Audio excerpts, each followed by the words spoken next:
اللہ وبرکاتہ۔ عید الفطر کے دن آدھے دن کا روزہ رکھنا کیسا ہے؟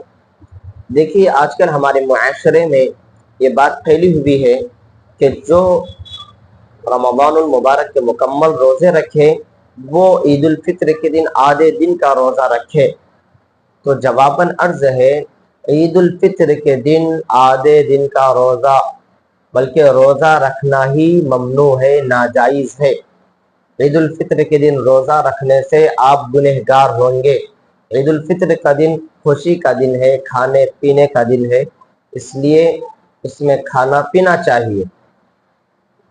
حضرت بریدہ رضی اللہ عنہ کی روایت ہے، عن بریدہ رضی اللہ عنہ قال كان رسول اللہ صلی اللہ علیہ وسلم اذا كان يوم الفطر لم يخرج حتى يأكل شيئا واذا كان الاضحى لم يأكل حتى يرجع وكان اذا رجع اكل من كبد اضحيته۔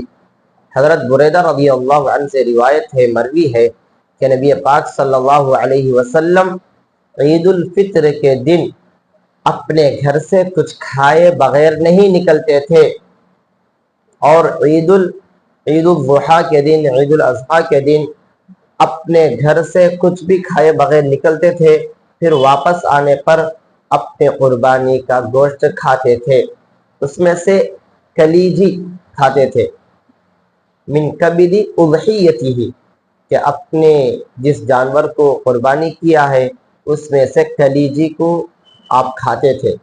اس لیے آدھے دن کا روزہ، پونے دن کا روزہ، مکمل دن کا روزہ یہ آ کر شریعت کے خلاف ہے، ناجائز ہے، بالکل ناجائز ہے۔